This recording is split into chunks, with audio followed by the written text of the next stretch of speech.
Om Swastiastu. Perkenalkan, nama saya Niptude Gita Puspandari dari kelas 11 IPS 2 nomor absen 28.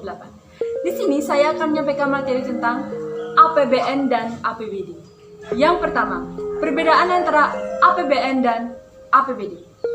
Menurut Undang-Undang Nomor 17 Tahun 2003 tentang Keuangan Negara menjelaskan bahwa anggaran pendapatan dan belanja negara atau APBN adalah rencana keuangan tahunan pemerintahan negara yang disetujui oleh Dewan Perwakilan Rakyat. APBN juga dapat diartikan sebagai suatu daftar yang memuat secara rinci tentang sumber-sumber penerimaan negara dan alokasi pengeluaran dalam jangka waktu tertentu, biasanya satu tahun. Anggaran pendapatan dan belanja daerah atau APBD adalah rencana keuangan tahunan pemerintahan daerah yang disetujui oleh Dewan Perwakilan Rakyat daerah. APBD juga dapat diartikan sebagai suatu rencana kerja pemerintah daerah yang mencakup seluruh penerimaan dan pengeluaran daerah selama satu tahun, yang dinyatakan dalam satuan uang dan disetujui oleh DPR, baik daerah provinsi maupun daerah kabupaten atau kota. Yang kedua, fungsi APBN menurut Undang-Undang Nomor 17 Tahun 2003 dapat dibagi menjadi 6, yaitu yang pertama, fungsi otoritas. Fungsi otoritas menarti bahwa anggaran negara menjadi dasar untuk melaksanakan pendapatan belanja pada tahun yang sama.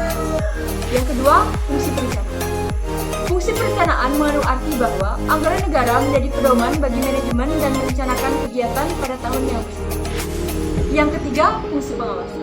Fungsi pengawasan mengandung arti bahwa anggaran negara menjadi pedoman untuk menilai apakah kegiatan penyelenggaraan pemerintah negara sesuai dengan ketentuan yang telah ditetapkan.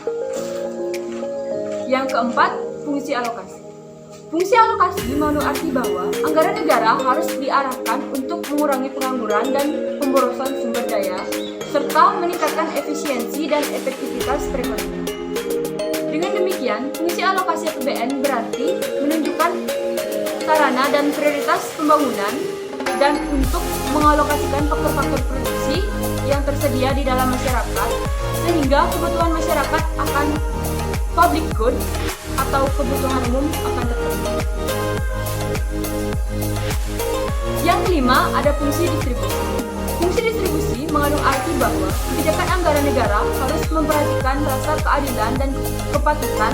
Dengan demikian, fungsi distribusi APBN berarti menunjukkan pembagian dana pada berbagai sektor.